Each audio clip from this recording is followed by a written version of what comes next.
देखिए मैं एक धमाकेदार सेशन के साथ। तो देखिए आज हम पढ़ने वाले ह्यूमन रेस्पिरेटरी सिस्टम, यानी कि हम लोग सांस कैसे लेते हैं, हमारे लंग्स सांस मतलब हमारे लंग्स जो ऑक्सीजन है उसका एक्सचेंज कैसे करते हैं। तो देखिए आज हम पढ़ने वाले ह्यूमन रेस्पिरेटरी सिस्टम। तो देखिए मैं एक रफली डायग्राम बनाया हूँ, अब इसमें बताने वाला हूँ कि रेस्पिरेशन कैसे होता है। तो देखिए पहले नेसन पैसेज। अब नेसन पैसेज क्या होता है, जैसे आपकी नोज होती है,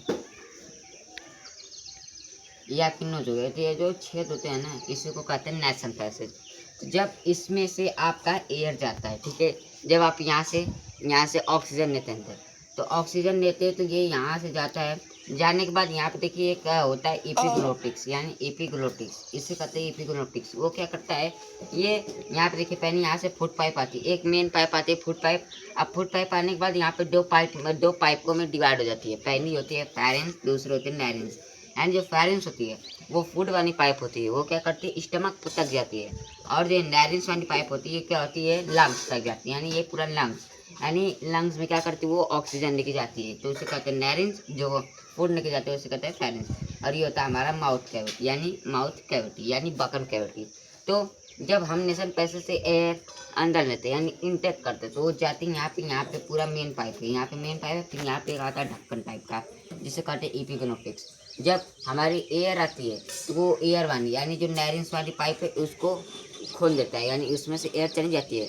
फिर उसके बाद जब हम लोगों का खाना जाता है, मान लीजिए ऐसे पाइप होती है, दो पाइप, इन पर ढक्कन लगा रहता है इससे। अगर मान लीजिए O2 आई तो ये तुरंत हट जाएगा। हटने के बाद O2 इसमें से चली जाएगी किसके पास, लंग्स के पास।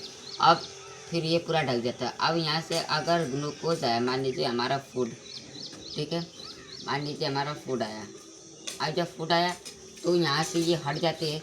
अब ये इसमें चला जाते हैं, ये किसके पास जाता है, स्टमक के पास। कहाँ पे, स्टमक के पास। तो इसका काम होता है एपिग्लोटिक्स का काम होता है यहाँ से ऑक्सीजन को भेजना और यहाँ से स्टमक में फूड को भेजना। अब उसके बाद बारी आती है यहाँ से। अब यहाँ पे देखिए यहाँ पे दो ब्रांचेस होती हैं, एक ऐसे ये कैसे, यानी पेड़ की टहनी जैसे, ऐसे ऐसे ऐसे, ये पूरा मेन पाइप से ये होती है। तो यहाँ से जब O2 जब इंटर करता है तो यहाँ पे भी जाता है, यहाँ पे भी जाता है, दो लंग्स में जाता है। अब दोनों लंग्स में जाने के बाद जब इसको देखिए जो पूरा है, यानी जो इस टाइप का पूरा है, इसे हम लोग कहते हैं ब्रोंकाई। क्या कहते हैं, ब्रोंकाई। अब ब्रोंकाई में जब एयर अंदर जाती है, ठीक है, जब एयर अंदर जाती है तो लंग्स के पास जाती है। अब लंग्स में क्या होता है, एक ब्रोंक्यूल्स होता है। ब्रोंक्यूल्स जैसे ये पूरा ऐसे ऐसे, ये जो पूरा नस टाइप का है पूरा, ये ब्रांचेस, ट्री के ब्रांचेस जैसा पूरा ये जो है इसे कहते हैं ब्रोंक्यूल्स।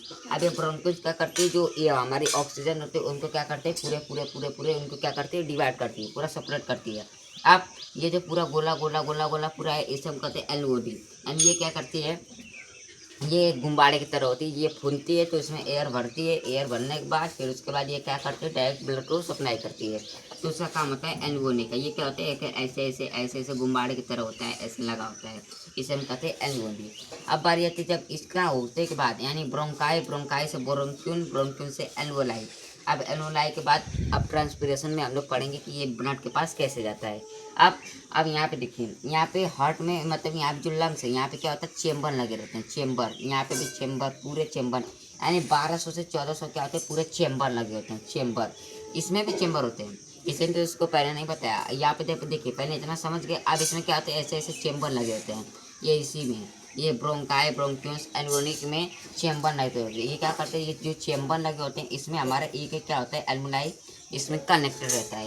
यानी एक एल्वोलाई यहाँ पे, एक एल्वोलाई यहाँ पे, एक यहाँ पे, एक यहाँ पे, एक यहाँ पे, यहाँ पे, जैसे 1200 1400 में से सब में क्या होती है, हमारी एल्वोलाई कनेक्ट होती है। और ये करती है डायरेक्ट हमारे ब्लड में क्या करती है, ऑक्सीजन को भेजती है। और ये होता है डायफ्राम यहाँ पे होता है, यहाँ पे डायफ्राम होता है। अगर आप सांस लेंगे ऐसे तो यहाँ पे थोड़ा सा अपन लोग जकड़ा है, तो डायफ्राम ऐसे जकड़ा रहता है। जब आप ऑक्सीजन को छोड़ देंगे तो एकदम फ्लैट हो जाता है। तो ये रहा आपका ह्यूमन रेस्पिरेटरी सिस्टम।